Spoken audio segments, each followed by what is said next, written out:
Alright. Welcome back to Nick Lenz's Comic Corner, classic, lesser known classic. That's episode number 3612. Excuse me, Doubleshot 3506. Got two Marvel trades. Both of them, one's an X-Men related trade, the other one's a Spider-Man related trade. First of which we have is X-Factor, Road to Redemption, collecting X-Factor 137 to 140, written by the now late Peter David.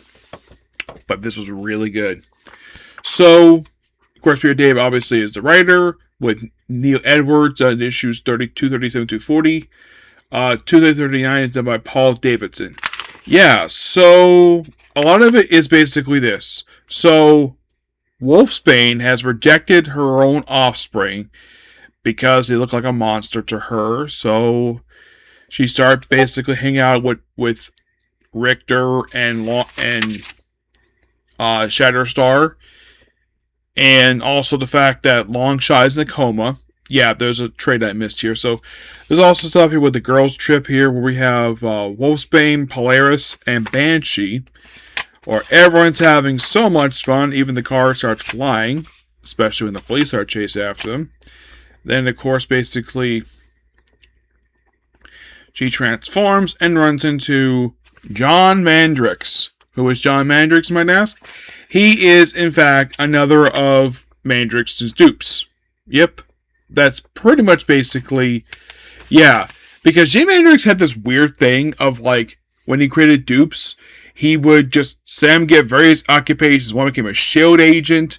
One, of course, became a priest. And I think, like, one actually got married and actually had kids. So, yeah. They're just copies of him. So, and of course, Wolfsbane wanted to basically whip herself, and the whole it's a very emotional thing. It lasts for one issue, and then stuff with Strong Guy where he's like, oh, like Longshot's in a coma, and Shatterstar just looks at him. Now, according to alleged rumor in universe, Shatterstar is Longshot's son. Yes. That is according to alleged rumor, and the mother is Dazzler. Of course, Shatterstar is a robot, and it's been proven and sort of disproven. It's very confusing when it comes to these two. Havoc is still doing what he's not lead of X Factor. It's mostly put so basically Wolfsbane takes leave of absence from X Factor. They go basically a little bit hunting here. You have Jamie with basically Lila Miller. And then, of course, we have the last couple issues here dealing with Teresa meeting up with the mythological Banshee. Yep. Whereas a flashback establishing these two did know each other. And mostly basically, it's dealing with the Morgana, I think her name is. And she thinks she's an imposter, that she stole the name. There's stuff with Jezebel, who's a demon. It's a very interesting set of issues. Yeah. And we have Strong Guy fighting Mammoth X. And, well, it's a lot of stuff happening here. But nothing is, of course, you also have Monette going on a date with Strong Guy, which doesn't go too well. And everything is kind of fine by the very end. And, of course, basically a feature where Lila's crying at the grave of Jay Mandrix. And it says, loving husband taken too far young. A very, very interesting book. And it feels like we're just advancing like a lot of stuff here, but nothing feels complete by the time we finish this up here. Now, there is one trade between I've been difficult trying to find here. I probably get a chance to read the stuff that came between here and the Keep Going Jay Mandrix trade. But this book was really good. Give roughly a 9 out of 10. Next up we have is the second and final trade of the Red Goblin series. I did own the first trade. And I saw the library. I saw the Internal Library alone had the second volume, so I ordered it. This one is called Nature/Nurture. This collects Red Goblin, basically issues 6 to 10, written by Alex Peddle. Yes, and this is basically a spin-off book of the Nick Spencer run of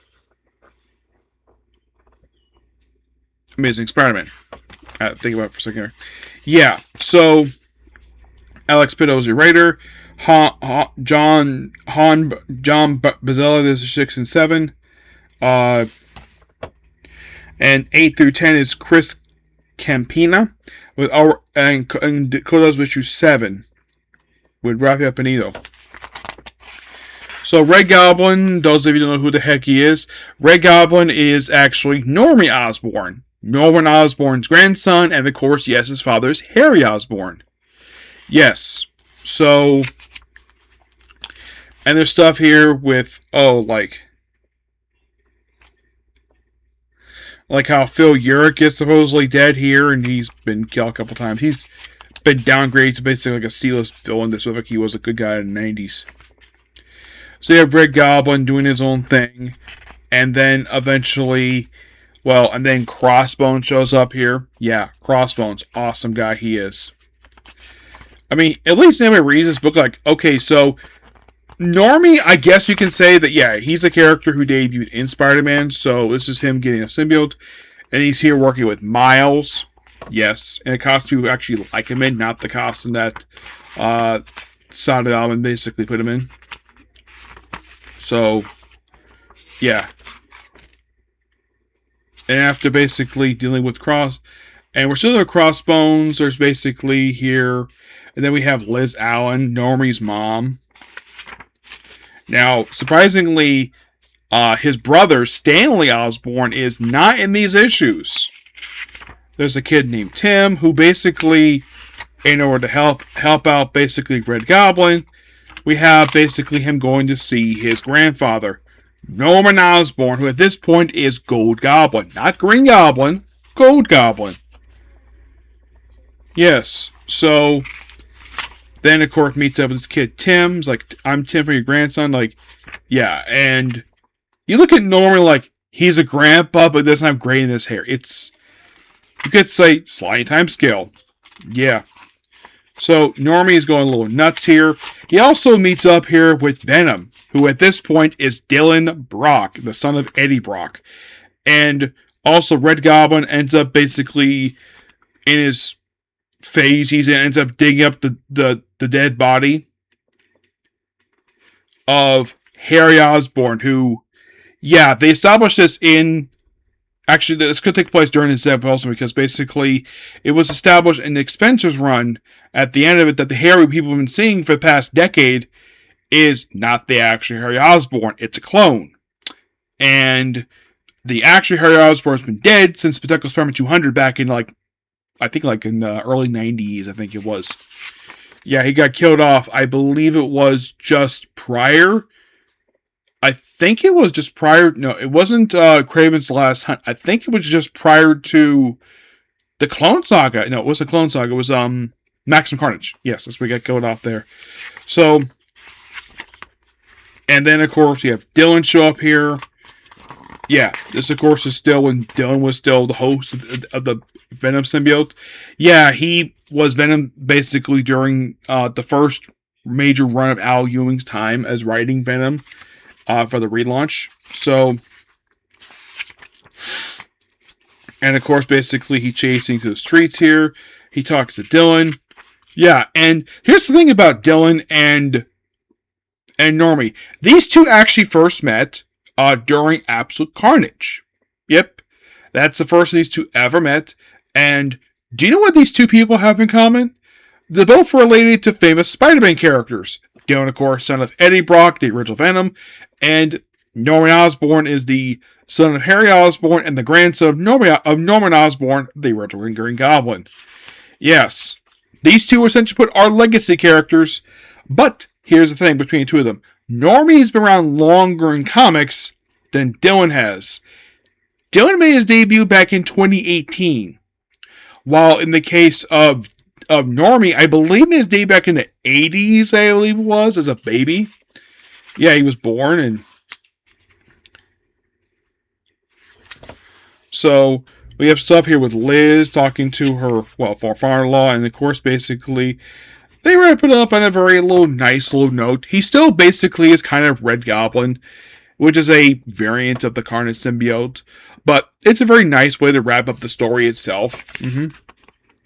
Yeah, by the way, on the cover is one of the covers of the issue. I think it's issue 9, I think it is. But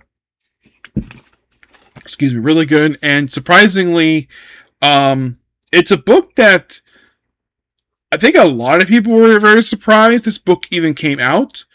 I think another reason why the book got canceled, and this has always been a problem with Marvel Comics. They have a tendency to put way too many books on the shelves. Way too many books. Is that they are shelf books, basically, where they just put way too many books out. They put like 100 books out a month, and this is just one of them. I'm guessing also it's not because the writer per se. I'm not going to blame Alex Bedell, basically the reason why the book didn't sell very well. And I think probably what basically turned people off in this book, in my honest opinion, is the fact Red Goblin is a symbiote. Then the fact that readers are getting so burnt out on basically seeing so many symbiotes in the Marvel Comic universe. Marvel Comics keep pushing this, people keep saying no. I mean, with the exception of Venom, like, who has been probably the most successful symbiote in Marvel Comic history? Probably Carnage, besides Venom. And Carnage himself was previously hosted by Eddie Brock. Now he's currently not hosted by Eddie Brock. Eddie Brock is, well, soon to be basically back being Venom. After, well, Mary Jane Watson basically was host for Venom for like over a year. Yeah, and now Eddie's back. Which I think a lot of people are very happy with that. It's basically back to status quo. But Red Goblin himself, he's still around. He's not basically that big anymore. And believe it, also his mom is also a symbiote too, called Misery. A Black Widow has got a symbiote. Yes, she has a symbiote. And a lot of people are probably asking this. Why in the world does Black Widow have a symbiote? Honestly, I have no idea. It could be because basically the name itself is similar to a spider, so I guess some writers at Marvel think she's a Spider-Man character, despite the fact she's more associated with the Avengers and Daredevil. But that's basically Marvel Comics for basically, that's what a lot of people think when people think of Black Widow. People think of Avengers, her own solo title, or basically associated with Daredevil, because she was associated with Daredevil, but she has been in the comic for years, but mostly it's just Avengers. That's what people associate with her not being host of symbiote. That, I have no idea whose idea it was. I would love to find out. Now, believe it or not, she actually have a mini-series where she was basically a star as host of Venom Symbiote, as a symbiote. Yeah.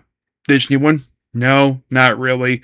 My only guess is the reason why Norman got it because he's a Spider-Man character, and it seems like everybody's got to have a symbiote nowadays. Heck, Gwen, basically Spider-Gwen has a symbiote, basically a lobotomized Venom symbiote, basically comes her costume. Yep, but not much to say about this book. It was a very interesting read. It's not terrible. You could say it's just there. It's got good artwork. I do enjoy the artwork for this book. But not much else to say about this. And also the whole thing with Goblin, it's like, yeah, it's like the only goblins people would know of is basically Hobgoblin or Green Goblin. It just, for casual readers, casual readers probably just didn't care about this book. That's probably my guess why the book got canceled. Yeah, and also because basically some books nowadays at Marvel, not the case DC at Marvel, they have a shelf life of basically being lucky the last 10 issues before getting canceled. Yeah.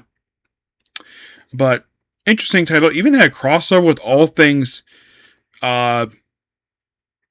basically, Miles' take on Maximum Carnage, which was a crossover between his title, Carnage, and this book had tie-ins, which is weird. I think it's called Carnage Reigns, I think it's called. Yes, it was his own take on it. Especially as they reference basically Maximum Carnage in the event, which was really interesting. But yeah, next Spider-Man book done. Yep. How many default ongoing series will they go for Spider-Man? Well, Spider-Man Limited, Silver Side Wildpack, I count that one. Cloak and Dagger, Manuel Scarlet Spider, Spider-Girl, and the Scarlet Spider. Basically about 6 titles. Not bad. Not bad at all. Yep, so yeah, that's pretty much a particular video. Please be sure to like, comment, subscribe to notifications. I'm probably going to head out right now for dinner, okay? Thanks you. Bye.